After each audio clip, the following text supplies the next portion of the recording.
सबको जय यीशु मसीह के। जितने लोग मुझको ऑनलाइन देख रहे हैं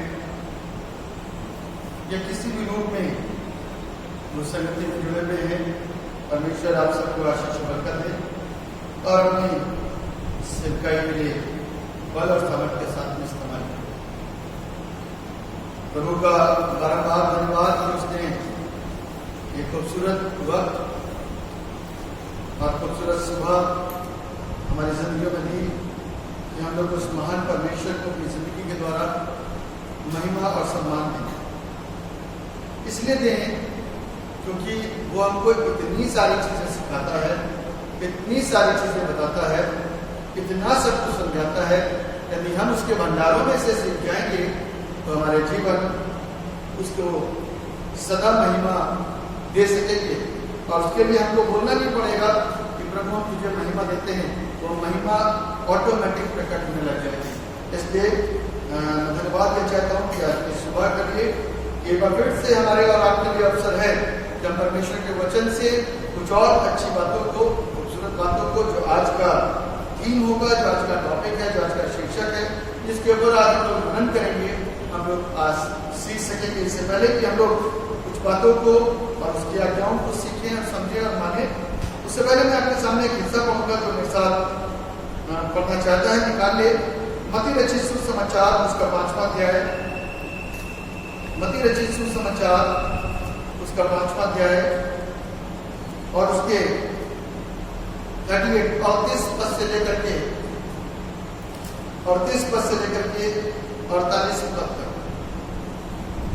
मत्ती रचित सुसमाचार उसका 5वां अध्याय और उसके 38 पद से लेकर के 48 पद तक।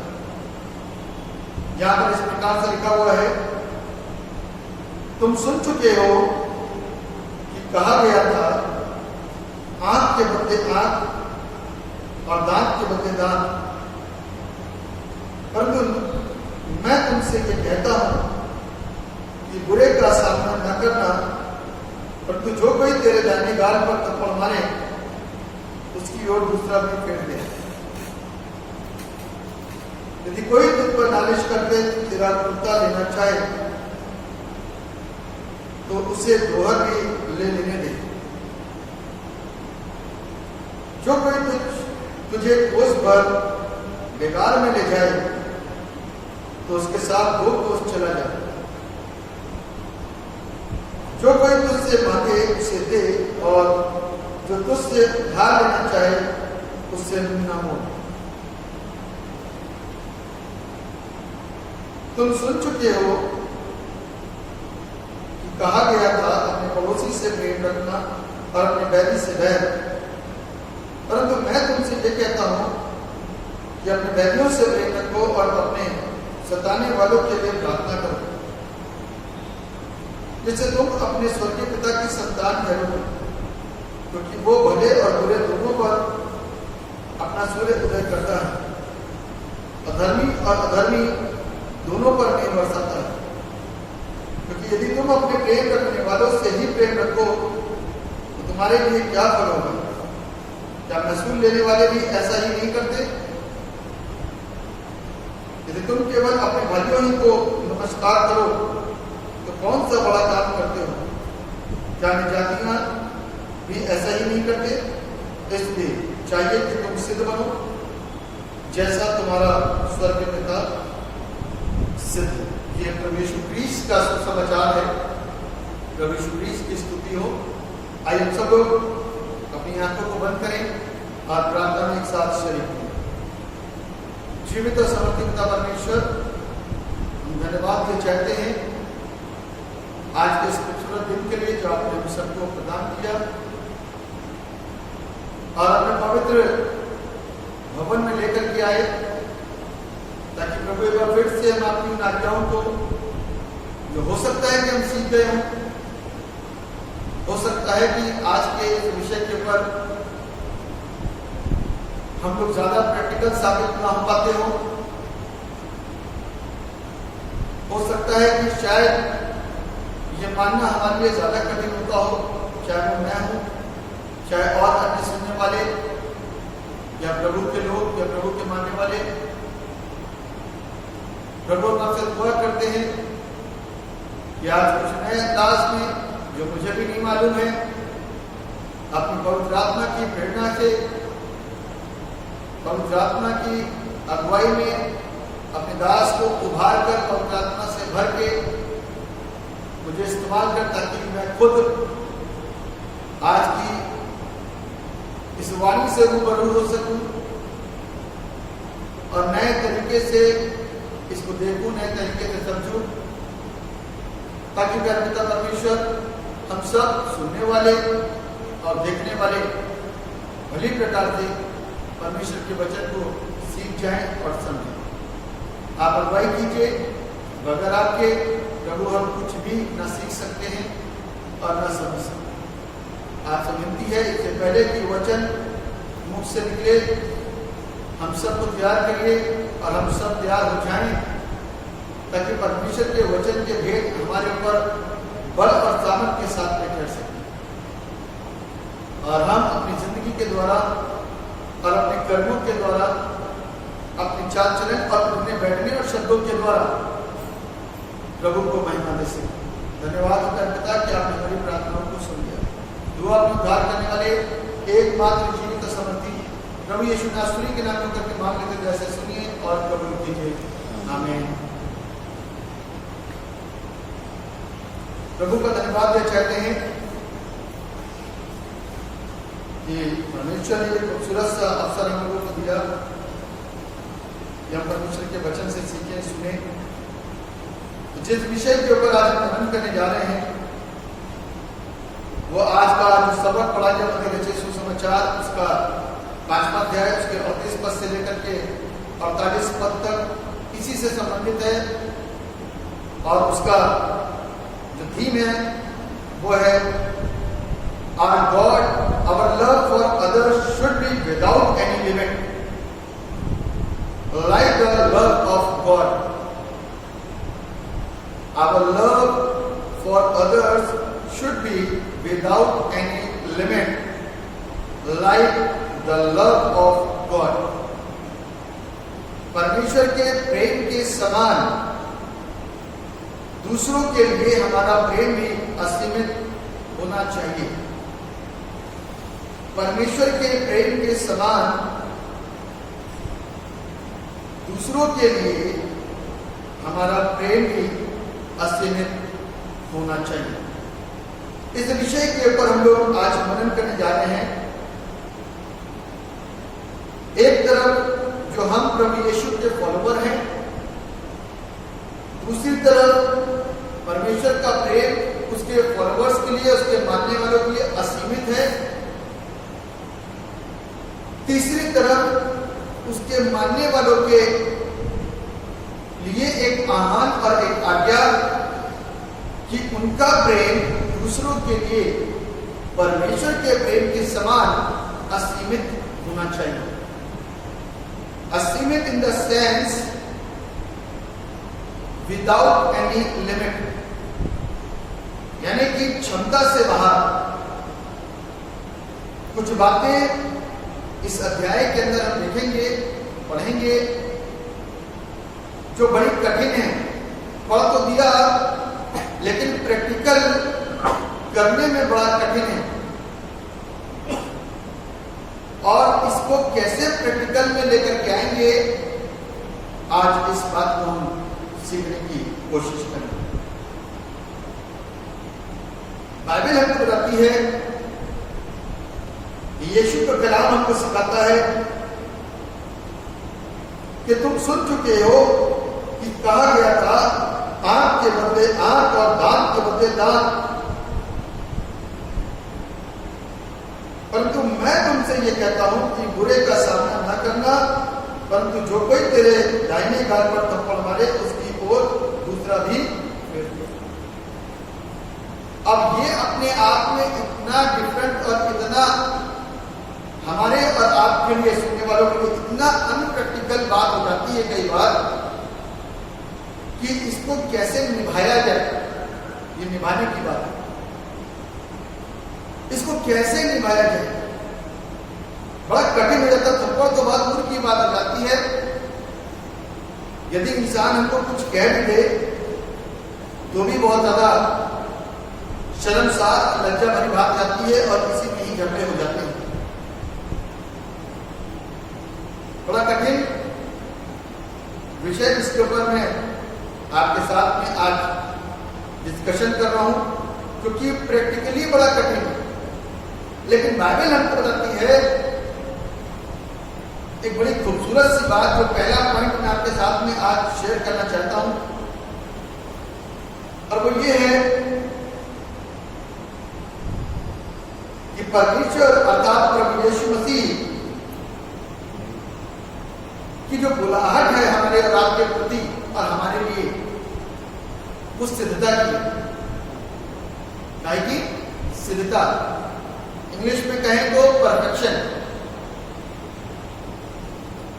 कुछ भी हम करते हैं तो उसके पीछे मेरा ध्येय होता है कि हम परफेक्ट हो।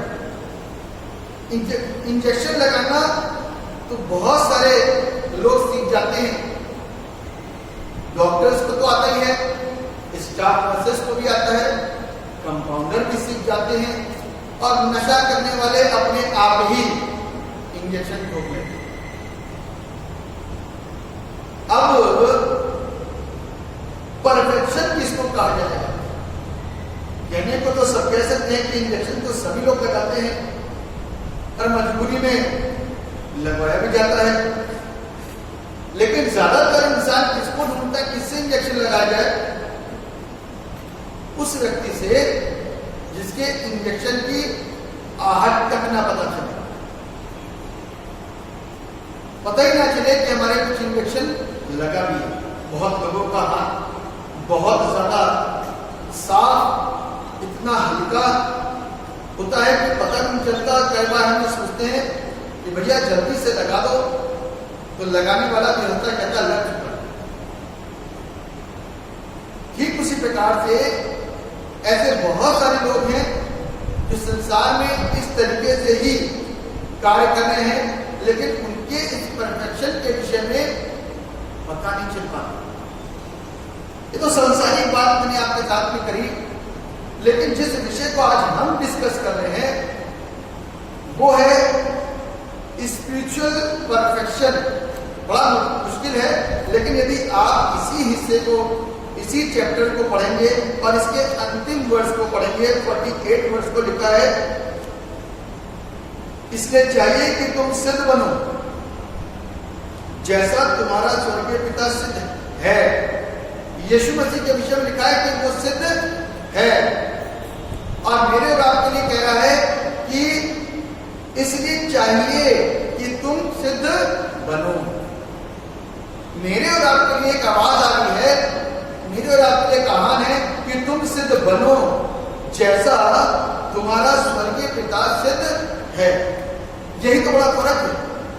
आज जब यीशु मसीह को हम चेक करते हैं तो he is and he was का मतलब यह है कि जब वो अपने समय काल के अंदर पृथ्वी में साक्षात थे, उस समय वो सिद्ध थे।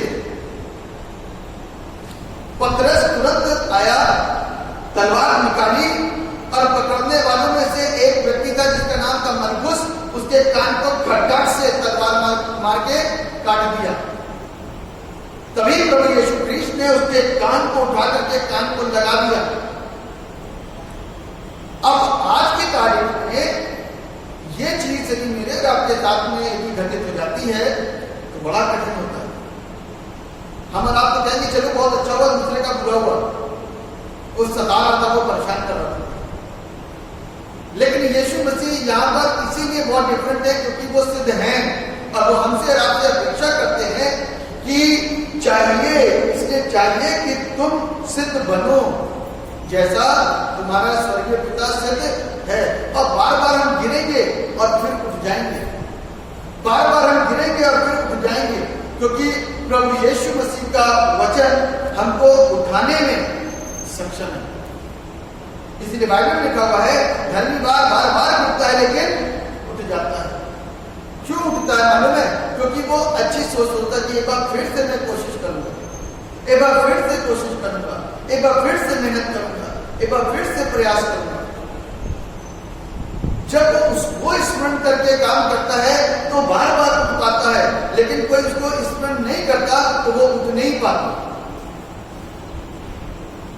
इसीलिए बाइबल में आपको बताया गया है कि जब हम गिरते हैं ना, परीक्षाओं के अंदर गिर जाते हैं, समस्याओं में गिर जाते हैं और वो बातों को पालन नहीं कर पाते जो परमेश्वर के वचन के अंदर लिखी हुई हैं, तो क्या होता है, वहीं पर और उसी शब्दों को हम गिरावट कहते हैं। और उस स्थिति में एक बार फिर से जो प्रभु में सिद्ध होने की कोशिश कर रहा है, उसी में जो व्यक्ति प्रभु यीशु मसीह के साथ में अपने रिश्ते को मजबूत बनाने का प्रयास कर रहा है, वो फिर एक बार प्रभु की ओर निहारता है, एक बार फिर घुटने टेकता है और एक बार फिर बल लगा करके उठता है, क्योंकि उठाने वाला परमेश्वर कहता है एक बार फिर से उठ जा, मैं तुझको फिर से एक नया बल दूंगा और तू बल प्राप्त करेगा और फिर से प्रभु की सेवा कर सकेगा। और फिर से कोशिश कर, फिर से प्रयास कर और फिर से आगे बढ़ने की कोशिश कर। एक दिन ऐसा होगा, यदि तेरी नीयत बड़ी साफ है, यदि तेरी सोच बड़ी सकारात्मक है, तो ऐसा होगा कि तू परमेश्वर के उस बड़े काम के ऊपर एक बार सत्ता हासिल कर सकता है जिसके ऊपर बहुत सारे लोग नहीं कर पाते। तो आज परमेश्वर का वचन हमको बताता है कि अब परफेक्शन की बात अभी करी गई, अब परफेक्शन से हट करके दूसरे मुद्दे पर आते हैं। अब वो परफेक्शन हमको दिखाना कहां पर है, ये परफेक्शन होना कहां चाहिए, स्वर्ग में या पृथ्वी पर। अब इंसान कहां पर है, अभी तक पृथ्वी पर है, स्वर्ग जाने की कोशिश कर रहा है। स्वर्ग जाने के लिए परफेक्शन को धरती पर दिखाना है, सिद्धता को धरती पर दिखाना है, सिद्धता को धरती पर मेंटेन करना है, सिद्ध होने के लिए धरती पर काम करना है। और धरती पर काम करने के लिए अगर बदल देखना है, यानी कि रिलेशनशिप के ऊपर हमको ध्यान देने की जरूरत और आवश्यकता है। रिश्तेदारी और नातेदारी, अड़ोस पड़ोस, राहगीर, मित्र, जिसके विषय में प्रभु यीशु मसीह का कलाम हमको कहता है कि तुम्हें यदि अपने आप को शुद्ध बनाना है तो तुम धरती पर रह करके अपने उन तमाम कार्यों के ऊपर शुद्धता हासिल करो जो तुमको कठिन जान पड़ते हैं। आज परिवारों के अंदर कुछ बातचीत हो जाती है, रिश्तेदारों के अंदर बातचीत हो जाती है, पड़ोसियों में कुछ ऐसी बातें हो जाती हैं, समाज में कुछ ऐसी बातें हो जाती हैं, लोगों से कुछ ऐसी बातें हो जाती हैं। उस समय में अब कौन से परफेक्शन को हम लेकर के आ सकते हैं, कौन सी सत्ता को लेकर के आ सकते हैं?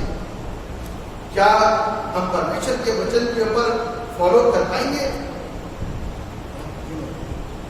मैं खुद कह रहा हूं ऐसा प्लीज कि बहुत कठिन होता है, लेकिन बाइबल एक चीज हमको बताती है, ये मेरा अपना पर्सनल व्यू है, किसी को प्रभावित करने के लिए नहीं, लेकिन जब परमेश्वर के भवन पे कोई बातचीत आती है तो परमेश्वर ने भी भवन में व्यापार करने वालों को कदापि ना छोड़ा न त्यागा।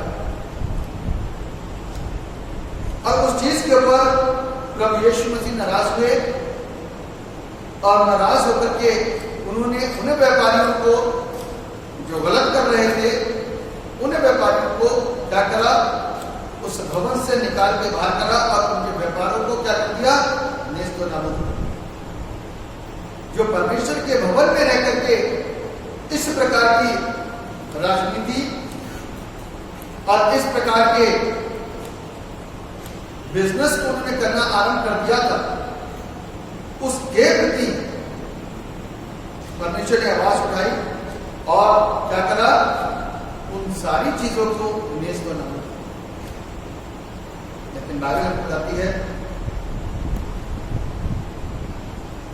प्रभु यीशु मसीह उस प्रकार की रिलेशनशिप को रिजेक्ट करता है जो डबल मीनिंग लेकर के आती है, जो डबल मीनिंग को लेकर के आती है, डबल स्टैंडर्ड को दिखाने की कोशिश करती है। प्रभु उस प्रकार की रिलेशनशिप को नष्ट करते हैं, खत्म करते हैं और अपने मध्य से हटाते हैं।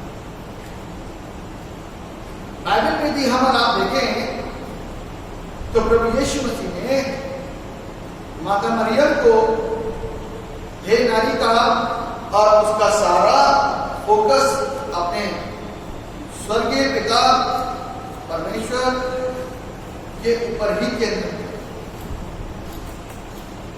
रिस्पॉन्सिबिलिटी, जिम्मेवारी तमाम धरती के रिश्ते नातों के साथ में उसने उस वफादारी को निभाया और किया, लेकिन उसका फोकस, उसके काम जो ऊपर होते थे उसको उसने नीचे किया। बाइबल में लिखा है, प्रभु की प्रार्थना को यदि हम बोलते हैं तो ये बोलते हैं, हे हमारे पिता तू जो स्वर्ग में है, तेरा नाम पवित्र माना जाए, तेरा राज्य आए, जैसे तेरी इच्छा स्वर्ग में पूरी होती है वैसे ही धरती पर पूरी हो। एकमात्र इस धरती पर आया जिसका नाम जीसस क्राइस्ट यीशु मसीह था, जिसने पिता की मर्जी को स्वर्ग के अलावा धरती पर पूरा किया, जिसने पिता की इच्छा को धरती पर पूरा किया। वहां तो स्वर्गदूत पूरा करते थे, यहां पर यीशु मसीह ने पिता की मर्जी को और उसकी इच्छा को पूरा किया, और उसकी इच्छा को पूरा करने का तरीका हम और आप भली प्रकार से देखते हैं। इसी वजह से उसके बलिदान को स्वीकार किया गया,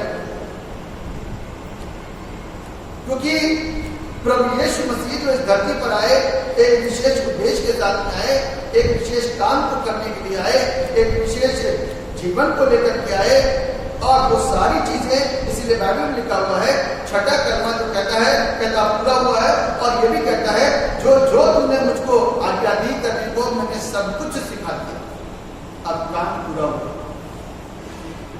जैसा जैसा तुमने मुझसे कहा वैसा वैसा मैं कर चुका हूं, अब काम पूरा हुआ, और काम पूरा होने के बाद में वापस हमारे जीवन के काम पूरे नहीं पाते, वो आत्मिक काम पूरे करके चला गया, और वो आत्मिक काम 33.5 साल की उम्र में पूरा करके चला गया, और वहां जाकर के लिखा है कि वो पिता के दाहिनी ओर जाकर के बैठे। आज की तारीख में हम और आप जितने धर्मी कहलाते हैं, मैं धर्मी बोलूंगा, जितने धर्मी लोग कहलाते हैं, जो प्रभु के मानने वाले हैं, जो अच्छे प्रचारक हैं, जो अच्छे आराधक हैं, जो अच्छे शिक्षक हैं, जो अच्छे मसीही हैं, जो अच्छे मानने वाले हैं, जो अच्छे यीशु के फॉलोवर हैं, जो अच्छे बाइबल के पढ़ने वाले हैं, जो अच्छे उपवासी हैं, जो अच्छे प्रार्थना करने वाले हैं, जो अच्छे हैं सब बातों के अंदर, जो अपने आप को भी अच्छा मानते हैं सब बातों के अंदर, उन लोगों के विषय में बाइबल हमको कहती है कि हमको और आपको चाहिए कि हम और आप सिद्ध बने वैसे ही जैसा हमारा स्वर्गीय पिता सिद्ध है, वरना आंख के बदले आंख और दांत के बदले दांत हम हरगिज नहीं छोड़ेंगे। जवाब है ईंट से ईंट बजा देंगे। बड़ा पीछे की कहावत है कि ईंट से ईंट हम बजा देंगे, लेकिन बाइबल हमको बता रही है कि हमको और आपको सीखना है। 40 पद में लिखा हुआ है, यदि कोई तुझ पर नालिश करके तेरा कुर्ता ले लेना चाहे तो उसे दोहर भी दे दे। जो कोई तुझे कोस भर बेगार में ले जाए तो उसके साथ 2 कोस चला जा।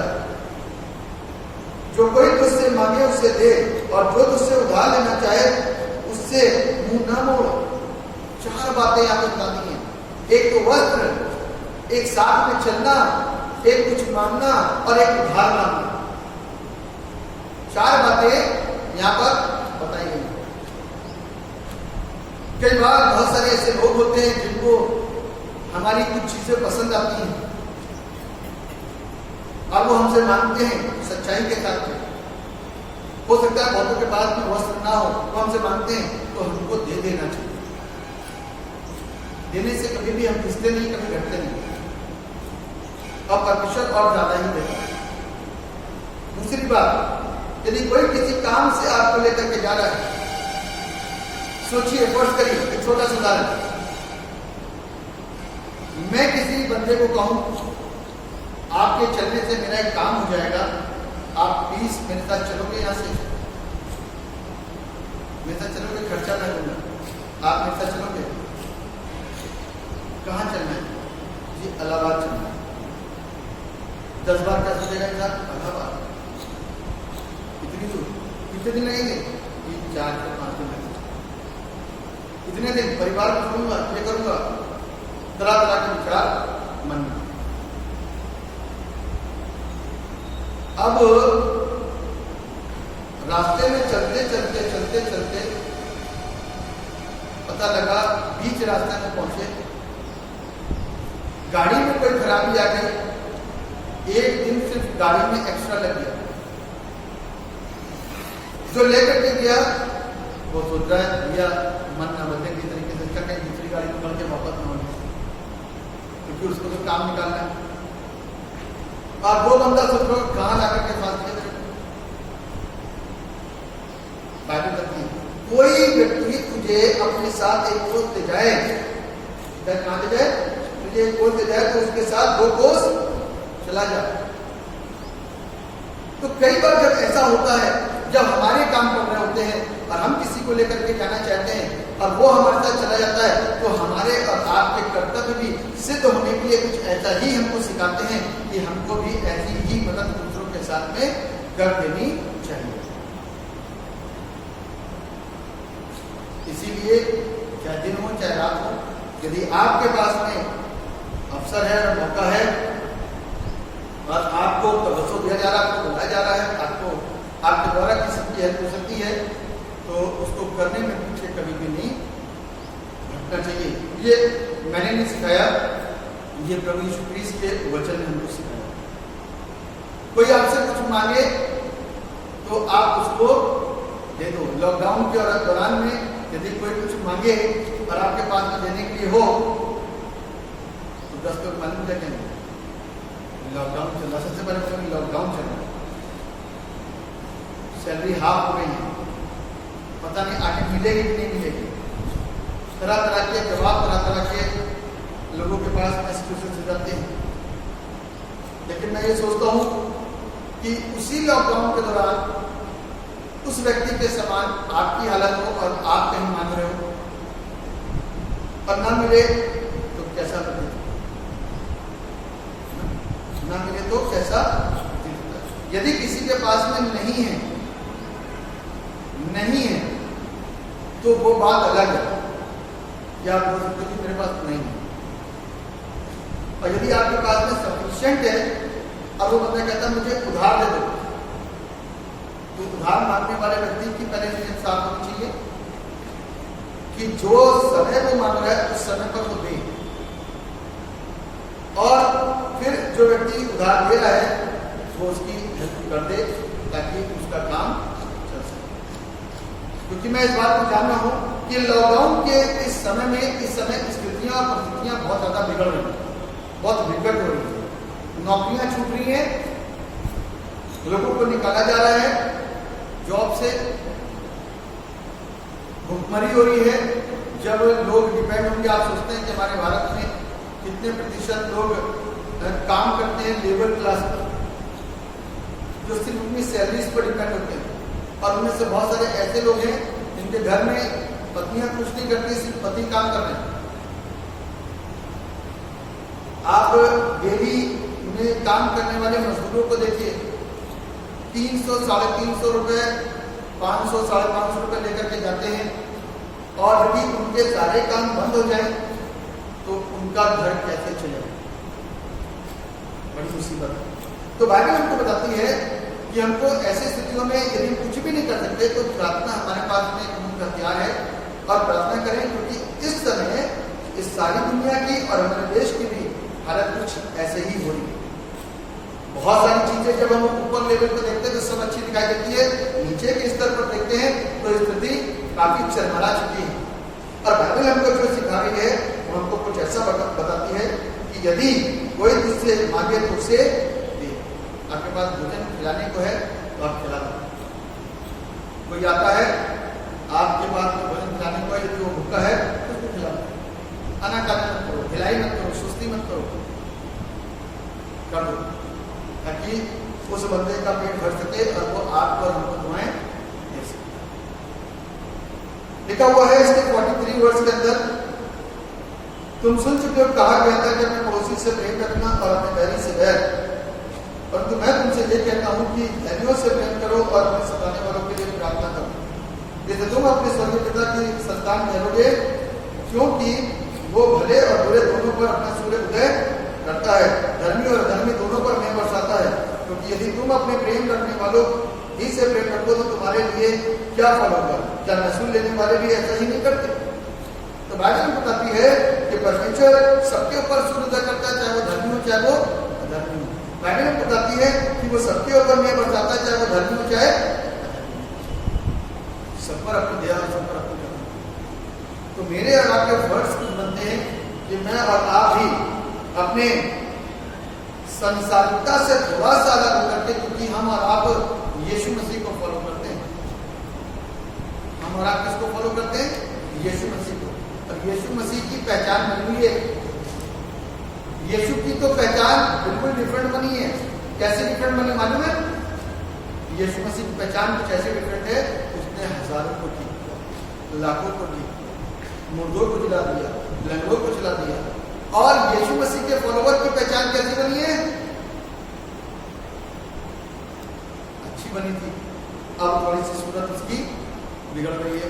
तब हम लोगों ने गीत गाया था, मेरी सूरत बिगड़ी थी, मेरा दिल था खाली, तुमने सींचा लहू से ताकि आगे हरियाली। आज की तारीख में फिर से सूरत बिगड़नी शुरू हो गई है, प्रार्थना करना शुरू कर दें क्योंकि फिर से वापस इसमें हरियाली आ सके।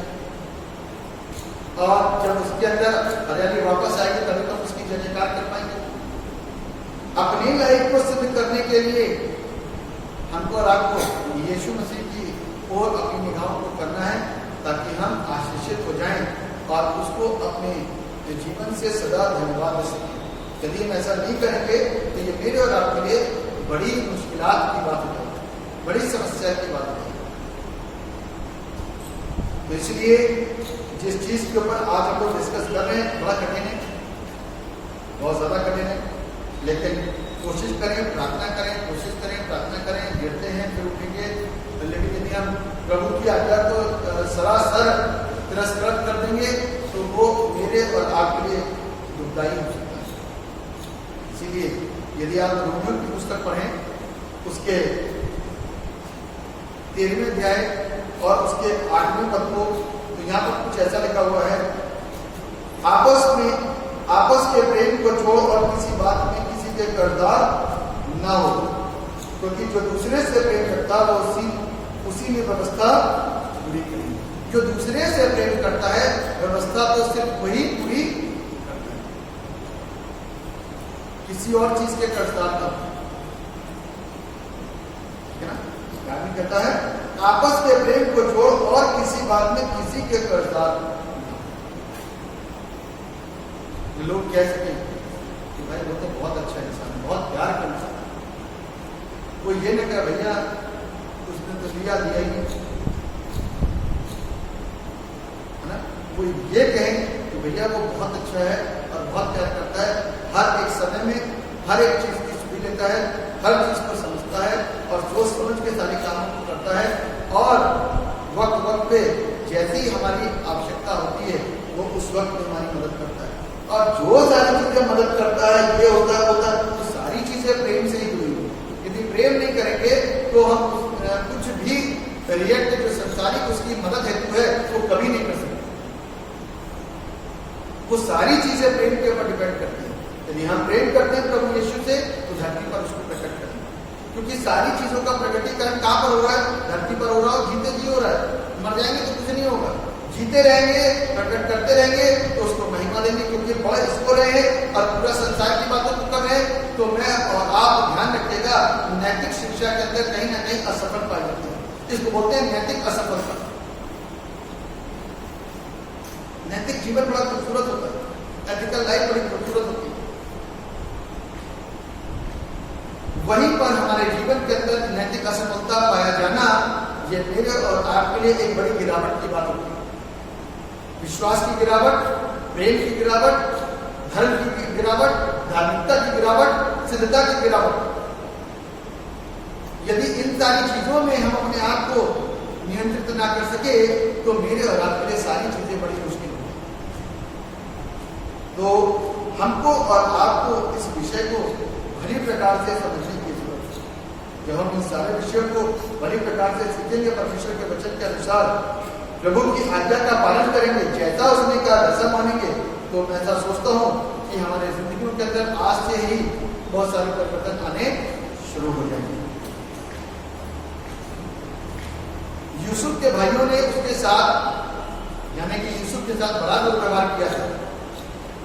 उत्पत्ति की पुस्तक को यदि आप पढ़ेंगे उसके 50 अध्याय के 15वें पद से लेकर के 21 पद तक में तो लिखा है यूसुफ के भाइयों ने यूसुफ के साथ बड़ा दुर्व्यवहार किया था। इसलिए किया था क्योंकि यूसुफ का जो बाप था वो औरों को छोड़कर के यूसुफ को मोहब्बत ज्यादा करता था। तो सारे भाई जो उससे बड़े थे उससे चिढ़ते थे और चिढ़ की वजह से उन्होंने अपने भाई को क्या करा, गड्ढे में डाल दिया, बेच डाला, छोड़ दिया, मरा गिरा दिया, खून लगा हुआ कपड़ा लेकर, जानवर का खून लगा हुआ दिखा दिया, मर गया वो। एक गलत संदेश अपनी बात को दिया, एक षड्यंत्र रचा और उसके साथ में दुर्व्यवहार किया। यहीं पर हम देखते हैं यूसुफ आज जिसको परमेश्वर बचाता है, परमेश्वर ने यूसुफ को बचाया और बचाने के बाद में एक अच्छे स्थान पर रखा, फिरौन के घर में रखा।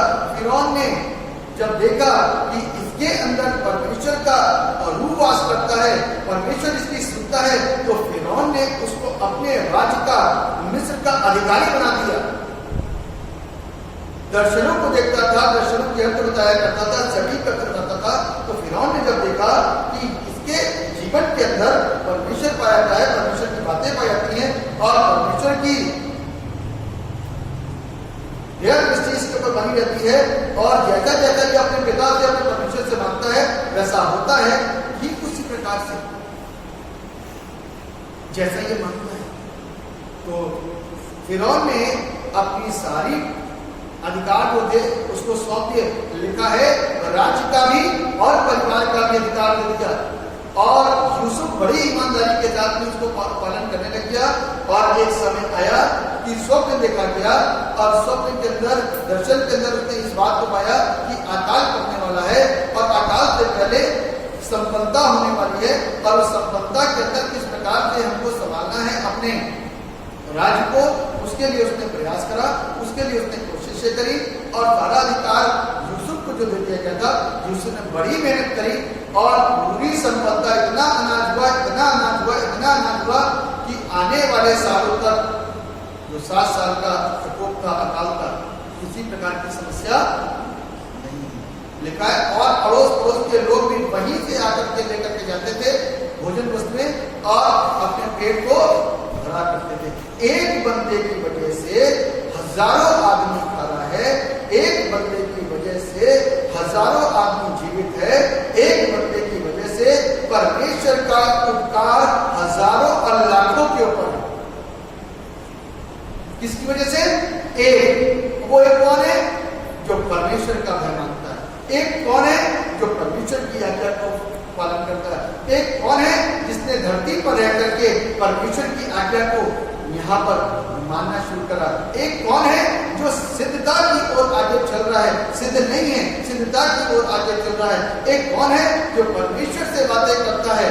एक की वजह से हजारों लाखों लोग बच गए, मरे नहीं और उसका पूरा राज्य तो बचा ही बचा, उसके अलावा अड़ोस पड़ोस भी बचा, सिर्फ एक की वजह से। फिरौन आनंदित और फिरौन खुश और उसी में उसके भाई लोग भी आए, उसी में उसके भाई लोग भी वहां पर राशन लेने के लिए आए और वो अपने भाई को पहचान किया और उसके बाद में राशन भर के दिया और पैसे भी वापस कटवा दिए, दोबारा आए लेने के लिए। और तब यूसुफ उनको अपने आप को जब उसने प्रकट करा तो ये डर गए कि जैसा व्यवहार हमने अपने भाई, छोटे भाई के साथ में करा था, इसको मारा, पीटा, गड्ढे में डाला, उसको बेच डाला था, आज ये हमसे बदला लेने की स्थिति में है। सारे अधिकार इसके पास में जो चाहे वो ये कर सकता है। लेकिन यूसुफ जो था वो परमेश्वर से प्यार करता था, यूसुफ जो था वो सिद्धता में बढ़ रहा था, इसलिए उसने किसी भी प्रकार का नेगेटिव रिएक्शन नहीं किया, नकारात्मक व्यवहार अपने भाइयों के साथ में नहीं किया। और उस यूसुफ ने उन लोगों को गले लगाया, रोया और उनसे प्यार किया और उनको अपना बनाया और अपने साथ में रखा। ये एक प्रभु के व्यक्तियों के, प्रभु के मानने वालों का स्वभाव परमेश्वर के वचन के अनुसार बनता है जब हम सिद्धता की ओर आगे बढ़ने की कोशिश करते हैं। मेरा विश्वास है कि बहुत सारी ऐसी बातें हैं जिसको हम नजरअंदाज कराते हैं, लेकिन बहुत सारी ब्लेसिंग, हम बहुत सारी चीजों को देखते हैं, लेकिन वो बड़ी चीजों को हम देख नहीं पाते और उसको समझ नहीं पाते कि सिर्फ एक की वजह से कितने लोग बचे। हो सकता है कि मिस्र भी ना बचता, किसको मालूम था कि इतना बड़ा आकार बढ़ेगा। यदि यूसुफ ना होता तो क्या बता पाता? नहीं बता पाता। तो मिस्र भी ना बचता और उनकी पैदावार भी ऐसी ना होती, हो सकता है उनको बनाना भी ना आता, हो सकता है उसकी पैदावार भी ना होती, हो सकता है क्या कहते उनको स्थानों पर ढंग से रखना ही ना आता, वो स्थान ही ना बना पाते 7 सालों में कि कैसे कैसे अनाज रखा जाए। ये सिर्फ एक दिमाग चलता, सिर्फ एक व्यक्ति का दिमाग चलता, क्योंकि परमेश्वर की ब्लेसिंग, परमेश्वर की आशीष उसके ऊपर। मेरे प्रियो, आज जब हम प्रभु की आज्ञा का पालन करते हैं, प्रभु हमको संभालते हैं और प्रभु हम सबको आशीष करें। परमेश्वर इस वचन के द्वारा हम सबको शिक्षित करें और अपनी महिमा के बल और सामर्थ के साथ में इस्तेमाल करें। दुआ करेंगे। जीवित और समर्पित पिता परमेश्वर, आपके नाम की स्तुति हो, सबको बरकत दीजिए, अपनी महिमा के इस वचन पर मोहर लगाइए ताकि पिता परमेश्वर हम यूसुफ जैसे अपने विश्वास को पक्का करें, सिद्धता में आगे बढ़ें, रिलेशनशिप को मेंटेन करें, उसके डबल अर्थ निकालें और पिता परमेश्वर अच्छी तरीके से हम एक जीवन को व्यतीत करें जो प्रभु को पसंद है। और जब प्रभु को पसंद है तो प्रभु की आशीष हमारे साथ में सदैव बनी रहेंगी और परमेश्वर हर एक सुनने वाले पर अपनी दया करिए और हर एक को आशीषें करेंगे। हमारा विश्वास है कि जो कुछ भी हमने आपसे मांगा आपने सुनिए। सारा दर महिमा गौरव आपको देते हैं, प्रार्थना को आपके नाम में मांगते हैं, जैसे सुनिए और कबूल कीजिए। आमीन। इस समय हम गीत गाएंगे और इसी गीत के दौरान आज का नजराना भी ले लिया जाएगा।